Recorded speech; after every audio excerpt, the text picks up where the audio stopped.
सज्जनों, समस्त श्रोता बंधुओं, सभी देशवासियों, सबको सादर नमन वंदन करते हुए श्री रामचरित मानस के आरण्य कांड से कुछ चौपाइयां आप सभी तक पहुंचा रहा हूं। किसी भी प्रकार की यदि मुझसे गलती हो रही है, उसके लिए आप सभी मुझे क्षमा करेंगे। सज्जनों, जिस चैनल के माध्यम से आप लोग ये कार्यक्रम सुन रहे हैं, अर्जुन सिंह लोधी राजपूत चैनल को सब्सक्राइब कीजिए, अपने दोस्तों में शेयर करिए, नातेदार रिश्तेदारों में शेयर कीजिए, सबको सब्सक्राइब करवाइए, लाइक कीजिए, कमेंट कीजिए। जो गलतियां मुझसे हो रही हैं उन सभी को कमेंट बॉक्स में जरूर लिखिए। आप सभी कहां से मेरा ये रामायण का कार्यक्रम सुन रहे हैं, गांव, जिला जरूर लिखें। और सज्जनों, भक्तों, प्रसंग उस समय का है जब भगवान श्री रामचंद्र जी सबरी की कुटिया में पहुंचते हैं। सबरी बहुत ही प्रसन्न हो जाती है, जल लेकर के आती है और दोनों भाइयों के पैरों को धोती है, चरणों में लिपट करके नमन वंदन करती है और भगवान को कंदमूल फल मिला करके देती है। भगवान श्री रामचंद्र की प्रशंसा करके उन्हें प्रेम सहित खा रहे हैं। सज्जनों, तुलसीदास जी ने लिखा है,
भामिनी मेरी बात सुन। मैं तो केवल एक भक्ति ही का संबंध बना मानता हूँ। जाति पात कुल धर्म बड़ाई धन बल कुटुंब गुण और चतुरता इन सब के होने पर भी भक्ति से रहित मनुष्य कैसा लगता है, जैसे जलहीन बादल दिखाई पड़ता है। मैं तुझसे अब अपनी नौधा भक्ति कहता हूँ, सावधान होकर के सुनो और मन में धारण करो। पहली भक्ति संतों का संगत है, सत्संग है। दूसरी भक्ति है मेरे कथा प्रसंग में प्रेम। तीसरी भक्ति है अभिमान रहित होकर के गुरु के चरण कमलों की सेवा करना। और चौथी भक्ति यह है कि कपट छोड़ करके मेरे गुण समूहों का गान करे। सज्जनों, भगवान रामचंद्र जी सबरी से अपने भक्ति बता रहे हैं और तुलसीदास जी ने चौपाई के माध्यम से लिखा है। मन जाप मन दृढ़ विश्वासा, पंचम भजन सोबे नित गासा। छठम शील विरत बहु करिमा, निरति निरंतर सजन धर्मा। सातव सम मोहि मैं जग देखा, मोते संत अधिक कर लेखा।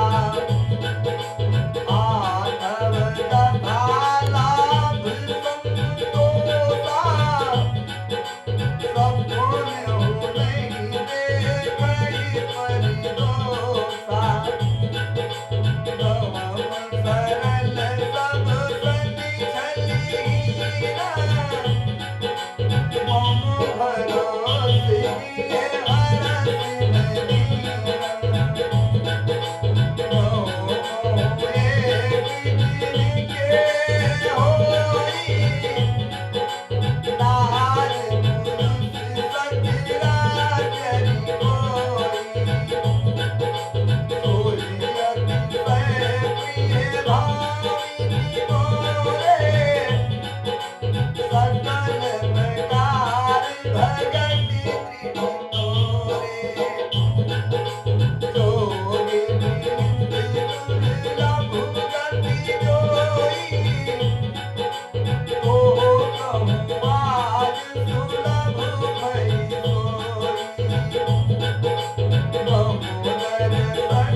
फल परम अनुपम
है।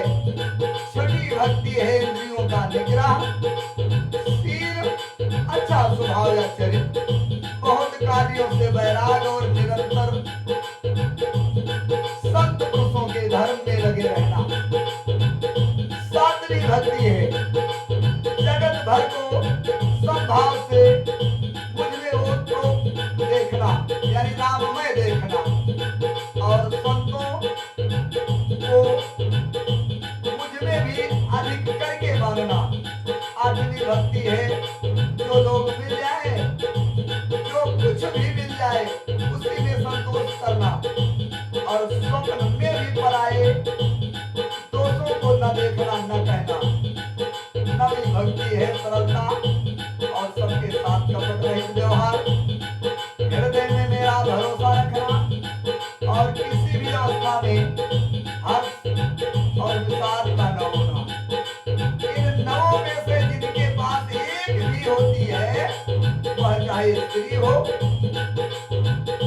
चाहे पुरुष हो, चाहे जड़ हो, चाहे चेतन, कोई भी हो, हे भामिन, मुझे वही अत्यंत प्रिय है। फिर तुझमें तो सभी प्रकार की भक्ति दृढ़ है, इसलिए जो गति योगियों को भी दुर्लभ है, वही आज तेरे लिए सुलभ हो गई है। मेरे दर्शन का परम अनुपम फल यह है कि जीव अपने सारे स्वरूपों को प्राप्त हो जाता है। हे भामिन, अब यदि तू कलिगामिन जानकी जी की कुछ खबर जानती हो तो थोड़ी सी मुझे बताओ।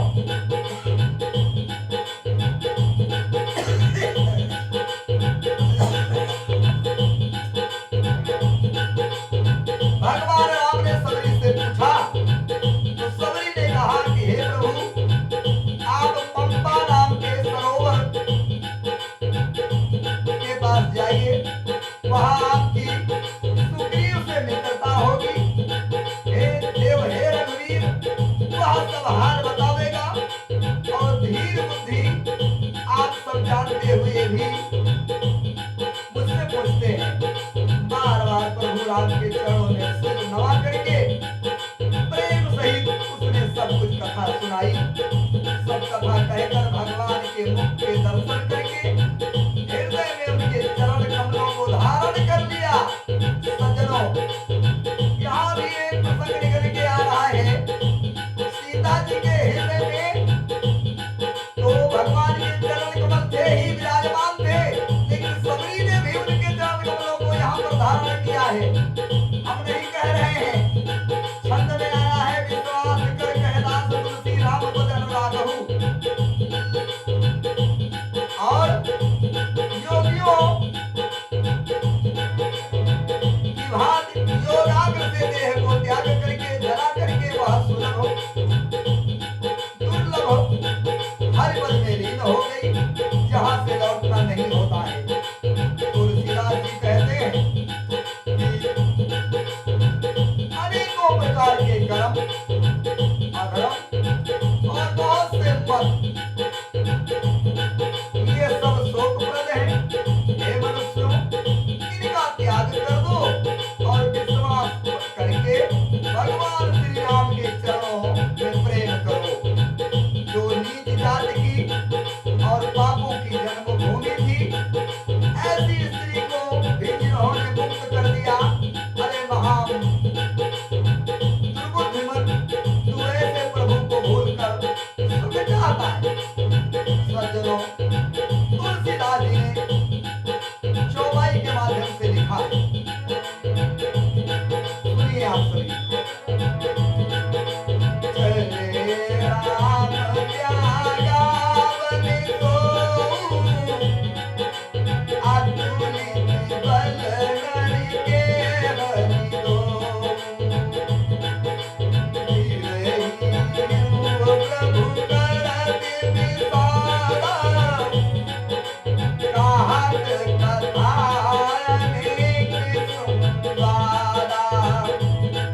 कथाएं और संवाद कहते हैं कि हे लक्ष्मण, जरा वन की शोभा तो देखो, इसे देख कर किसका मन शुद्ध नहीं होगा। पक्षी और पशुओं के समूह सभी स्त्री सहित है, मानो वे मेरी निंदा कर रहे हैं। हमें देखकर जब डर के मारे हिरणों के झुंड भागने लगते हैं, भगवान राम कह रहे हैं सज्जनों लक्ष्मण जी से कि हमें देखकर जब डर के मारे हिरण के झुंड भागने लगते हैं, तब उनकी हिरनियां उनसे कहती हैं कि तुम डरो नहीं, तुम तो साधारण हिरणों से पैदा हुए हो, अतः तुम आनंद करो। ये भगवान रामचंद्र जी तो सोने का हिरण खोजने आए हैं सज्जनों, ये मैं नहीं कह रहा हूँ, तुलसीदास जी ने चौपाई के माध्यम से दर्शाया है। हम ही देख मेरे निकर पराही, मिर्गी कहाई तुम कह भय राही, तुम आनंद करहु मृग जाई, कंचन मृग खोजन ये आए। तुम आनंद करहु मृग जाए, कंचन मृग खोजन ये आए। यानी हिरनियां कहती हैं ये तुम्हें नहीं मारेंगे, ये सोने का हिरण मारने के लिए आए हैं। सज्जनों भगवान राम लक्ष्मण जी से कहते हैं, हाथी हथेलियों को साथ लगा लेते हैं, वे मानो मुझे शिक्षा देते हैं कि स्त्री को कभी अकेली नहीं छोड़ना चाहिए। लक्ष्मण जी से रामचंद्र जी कह रहे हैं कि हाथी हथेलियों को साथ लगा लेते हैं, ये मानो मुझे शिक्षा दे रहे हैं कि कभी औरत को अकेला नहीं छोड़ना चाहिए। भली बात चिंतन किए हुए शास्त्र को भी बार बार देखते रहना चाहिए। अच्छी तरह सेवा किए हुए भी राजा को बस में नहीं समझना चाहिए। हे लक्ष्मण, और स्त्री को चाहे हृदय में क्यों ही न रखा जाए, परंतु युवती स्त्री, जवान स्त्री, सास और राजा किसी के बस में नहीं रहते। हे लक्ष्मण, इस सुंदर वसंत को तो देखो, प्रिया के बिना मुझको यह भय उत्पन्न कर रहा है। मुझे विरह से व्याकुल बलहीन और बिल्कुल अकेला जानकर कामदेव ने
तंबू तान दिए गए हैं।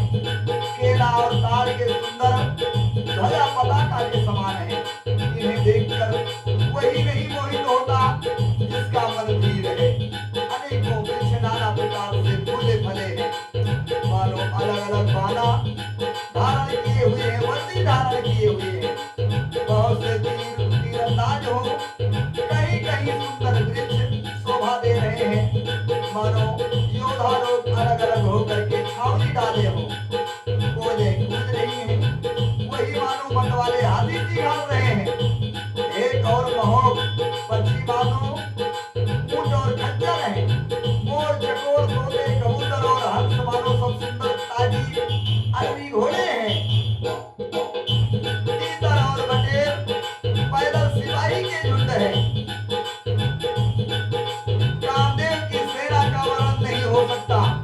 पर्वतों की शिलाएं, रथ और जल के घने नगाड़े हैं। पपीहे घाट हैं और जो गुण समूह वृंदावली का वर्णन करते हैं। घोड़ों की गुंजार भेरी और सहनाई है। शीतल मधु सुगंधित हवा मानो दूध का काम लेने आई हो, लेकर के आई हो। इस प्रकार शत्रुघ्न की सेना साथ लिए कामदेव मानो सबको चुनौती देता हुआ विचर रहा है। हे लक्ष्मण, कामदेव की इस सेना को देखकर जो धीर बने रहते हैं, जगत में उन्हीं की वीरों में प्रतिष्ठा होती है। और कामदेव के एक स्त्री का बड़ा भारी बल, उससे जो बच जाए वही श्रेष्ठ योद्धा है। हे लक्ष्मण, काम क्रोध और लोभ ये तीनों अत्यंत प्रबल दुष्ट हैं। ये विज्ञान के धाम मुनियों को भी मानो पल भर में शुद्ध कर देते हैं। लोभ, इच्छा और दम का बल है। कामदेव को केवल स्त्री का बल है और काम को केवल स्त्री का बल है और क्रोध को कठोर वचनों का बल है। श्रेष्ठ मुनि विचार कर ऐसा कहते हैं। सज्जनों, तुलसीदास जी ने पुनः चौपाई के माध्यम से लिखा है। शिव जी पार्वती जी से कह रहे हैं,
परे हैं।